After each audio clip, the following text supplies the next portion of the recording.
Greetings, and thank you for being part of the Society for Clinical Research Sites on SCRS Talks. I'm your host, Jimmy Bechtel, the Vice President of Site Engagement.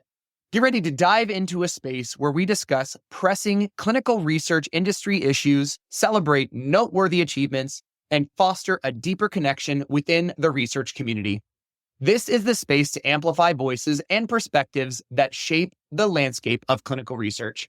Today, we have Joe Kim, the Chief Strategy Officer with ProofPilot, here to share some of the innovative things that ProofPilot is doing when it comes to clinical trial technology and workload on the sites. Joe, it's great to have you with us here today. Really excited to jump into this topic, but I'd like to first start off with learning a little bit more about you. Hey, Jimmy. Great. Thanks for having me. I'm very excited to be here. I have a kind of an interesting background. I came to clinical research as a third career after a degree in molecular biology. My first job was as a social worker, and I was working with behaviorally disturbed kids, disadvantaged areas. I taught high school science for a couple of years, and I eventually made my way to clinical research, doing data review on HIV studies of all things. And after 24 years, here I am at ProofPilot. It's been 2 years now. Super excited to be back on this side of things, and that is the vendor side, after doing a lot of innovation work and garden variety trial management from the sponsor side. Excellent, Joe. I'm excited to dive into some of that innovation work. I know that's been for as long as I've known you, which has been a number of years now. Innovation has always been something that you've been seen as one of the inspiring leaders in this industry. So that's great. And I do want to talk a little bit about that innovation playbook that ProofPilot recently released, really focusing on and highlighting that clinical research professionals often have really great innovative ideas, but kind of struggle to take them and bring them into action. So let's talk about some of the common challenges that they face when it comes to executing on innovation and why that playbook is something that can be helpful when it comes to addressing those challenges. Yeah, sure. I think it's important to just summarize the first attempt at innovation and how I actually screwed that up. So that's actually rendered in a fun little cartoon. But essentially what I was trying to do was get out of the mundane task of writing data clarification forms, which I think is a bear for both sponsors and sites. So I created this like little matrix of language so I could easily shortcut descriptions of data clarification, say when the med history didn't match the physical exam, right? These things are just written from scratch over and over again. So this is 1999, mind you. And it was a really great tool. I saved a ton of time, but I didn't test it with anybody. I didn't vet it with anybody, at least of all the sites who were the recipients of the data clarification form. And so I was churning out these really fast sets of forms, but they had all these errors in it. And so the site actually was returning them, and it went to my boss and said, like, what is wrong with Joe? He's actually writing nonsense. And so I learned very quickly a number of lessons the hard way, because it was quite embarrassing to be pulled into your boss's office, be given these data clarification forms that didn't actually make sense because I was not removing the placeholders. At any rate, look at the cartoon. It's really funny. But that first lesson was really important, which was like, the idea of innovation is not something you just do in the basement, and it's not like you're working on a light bulb and just trying to make that work. In clinical research, it's a people business, and there's just so much interdependency there. So the first hard lesson was trying to go it alone. That whole adage of like going alone fast and going together farther, you're not even going to go alone fast. You're going to run into a dead end or a brick wall. You're going to stub your toe pretty quickly. So lesson number one, definitely work with your end users, your stakeholders, if you're going to think of a new idea to make your life easier. That's great, Joe. I appreciate the sentiments there, right? And we often hear that some of the best lessons that we can give are based on lessons that we learned ourselves the hard way. So it's great to hear that a lot of this was founded in some of your experience with that and the challenges and why having some you don't know what you don't know advice in the form of playbooks but like this, I think is really, really valuable for those that are looking to bring innovation to life and help them come at it from a different perspective. You emphasized in some of the resources the importance of finding funds to initialize projects and ideas. We know and talk about all the time that money is oftentimes a challenge at the site level, particularly when it comes to doing things that are outside of executing clinical trials. Maybe share with us some of the unconventional sources of funds and how networking, particularly, can play a critical role in what you're able to do to bring these innovations to life. Yeah, for sure. As I've been working, as I mentioned, most of my career has been on the sponsor side of things. But the networking, not just in the marketplace of other vendors and suppliers and partners, but within the company is so important. There's so many shared value opportunities there that either other departments in your company will be open to, or certainly vendors. You just have to get really creative about like how that money can come to pass and whether that money is something that you need up front, or is it something that you can generate on the back end? So for example, if I'm working at a pharma company A, and maybe IT has an initiative where they're funded, but they don't have a good substrate, quote unquote, to actually get that idea off and running. The more you're well networked within your pharma company, the more of those connections you can make and find common ground. And actually, some departments will be happy to fund your idea because it aligns at an arm's length, but maybe close enough to what they're trying to do on the whole. The way pharma companies are budgeted, you do these things a year in advance, and then the next year rolls around, and you might have this money sitting there that you just couldn't sort of formulate an idea around. And so if you are well networked within your own company, you can find these latent funds hanging around. Same with the vendors, actually. Vendors are more likely than not to be creative with how revenue could be generated either in the short, medium, or long term. It doesn't always have to be, hey, let me hire you and then pay you for whatever you did. There are co-funding opportunities, co-investment opportunities with sweat equity, quote unquote. And then maybe there's an attractive sort of revenue model you can take advantage of on the back end of things. So it's really just about understanding where shared value can happen and finding where there's mutual motivation to get something done. And usually you'll more often than not, I've found many different creative ways to find money when you didn't have any or enough. That's great, Joe.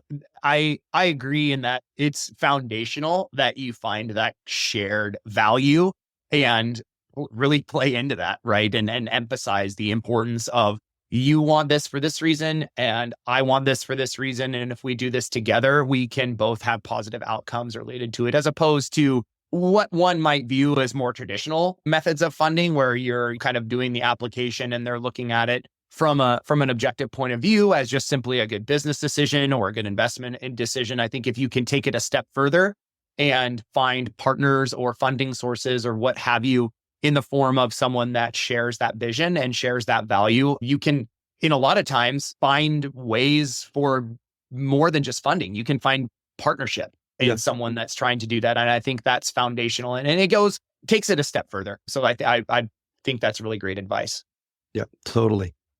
Joe, we know clinical research organizations also often have busy schedules, packed day to day with patient visits and clinical trial related activities, et cetera, especially for those that are double dipping into research and clinical care. How can some of these professionals navigate those tight timelines and focus on the actions and learning cycles around innovation without overwhelming their existing workload? How do they fit what they're trying to do from an innovation standpoint into what they are obligated to do when it comes to their standard, I guess, their day jobs, is another way of saying it. I always like to say there's only 8 days in a week. So where are you going to find the time to innovate on top of your day job? It's pretty hard. I think the number one thing is a lot of people love to dream big. And I think that's important, but it's impractical because these cycle times for big dreams are often very long and they can be daunting, and it certainly feels overwhelming. So for innovation cycle times, I like to look at sort of 3 to 6 months, right? Those milestones are actually more doable and help you break up a large idea into something smaller. Some people will also get discouraged that, oh my gosh, if we can't do X, Y, and Z, then it's not really the perfect answer. But as they say, perfect is the enemy of good. And it's not how far we go, it's where do we even start? And if you can make that first step towards innovation, A, you're going to be able to fit it in. B, it's going to be less expensive. And C, you'll actually get more excitement to keep things moving and get more investment, whether that's from human resources or funding. So don't be afraid of just taking the first step. For example, here's one thing that I always hear with regard to technology proliferation. Oh my gosh, everything needs to be API integrated and all on one interoperable platform. Sure, world peace sounds pretty good too, but let's start first, which is how about we sequence technology so that people know what they're doing first, second, and third. And yeah, let's get to interoperability in a global platform, but don't let the difficulty of that vision stop you from taking the first step of just something sensible. Yeah, right. Baby steps and Yeah. trying to make sure that you're not biting off more than you can chew. I think the big vision is valuable, but also then tempering that, like you said, with what's realistic to accomplish in your time frame and based on your availability, I think is a really important but tough decision that a lot of visionary, entrepreneurial, or innovative folks struggle with, and making sure that you're doing the right things and you're prioritizing things in the right way. So I appreciate the perspective there. Yeah. Joe, this conversation has gone quicker than I thought it was going to. I think when you're talking about things like this that I know we're both passionate about, time tends to move pretty quickly. But the last question I want to ask is, if there was one critical, essential tip that professionals should take away from your insights in the innovation playbook, what would be that one kind of key takeaway or key message, or maybe almost teaser, I guess, for someone who maybe hasn't heard about this innovation playbook, but might go to find that and more? You know what? I see this time and time again. And even at ProofPilot, we have to pull ourselves back and not fall in love with our own solutions. You need to fall in love with the problem. What is the job to be done? As my friend Roland Gossin just recently wrote a little blog on it. The job to be done is what you need to focus on, the problem at hand, and how can you solve that? So, for example, remember when everyone was talking about blockchain, right? It's pretty cool, but I haven't seen that applied effectively for clinical research conduct, right? But it was all the hype. Now we're talking about generative AI, and we're talking about, even us, digital workflows. The solution, you cannot fall in love with the solution. What are you trying to solve? And it's like everyone's got a hammer and everything looks like a nail. And when that's the approach to innovation, you fall in love with some technology or some solution, you're going to fail. You need to fall in love with the problem. So for sites, our perspective of ProofPilot is the problem is trials are very complex for sites to run, and they're running dozens of them at a time. What's the best way to simplify the complex, right? Whether that's with some guy in a gorilla suit or digital workflows, like let's not fall in love with the solution, let's fall in love with the problem. So I think that's the first and foremost a key takeaway when you're thinking about innovation. And of course, that has to be loaded up with lots of empathy from all the stakeholders who need to touch this. So not everyone's going to be, 100% happy, because you have patients, you have sites, you have sponsors, and you have technology companies, and they all are trying to find, back to the top of what I said, the shared value to make sure we can all execute clinical research with high quality in a cost-effective way. It's an excellent point, Joe, and a really interesting perspective, because I think it does take a little bit of a mindset shift. I would venture to guess that most innovators, most people approaching something, want to focus on the problem, or rather the solution. They want to understand, and that's their end goal. They want to work towards that. That's what is the resounding message in their head. And I couldn't agree more with what you said. While that is important, and it is great to have that as your North Star in a lot of ways, focusing on the doable parts, the execution, and how you get to that through solving that problem really can lead you in the right direction. But again, I think it takes a little bit of an interesting kind of mind dedication, path dedication to be able to do that, because I don't feel like that's very intuitive for people that might have kind of an innovative focus. So thank you for making that point. And thanks for being here with us today and sharing your knowledge as really someone that we all consider to be a true innovator and of that innovative mindset in the industry, and sharing some of these insights. I definitely encourage everyone listening who might be interested or might have that innovative mindset as well to check out the playbook that ProofPilot has published and get even further down the path. I know a lot of people nerd out on the innovation things. That's great. But thanks again, Joe. It was great to have you Always good to talk with you and to learn some more from you and gather your insights into a really important topic in our industry. Yeah, thanks for having me, Jimmy. Listen, I've only learned because I've failed a lot, and there's still lots of things that haunt me to this day. But yeah, that helps you, that keeps the motivation going. So thanks for having me. Great to talk to you today. Excellent. Thanks again, Joe. As we wrap up, don't forget to explore more site-focused resources on our website, myscrs.org. You'll find a wealth of content and publications, plus the opportunity to save your spot for upcoming webinars and SCRS summits held throughout the year. Thank you for tuning in, and we can't wait to have you back for more enriching content. Until next time.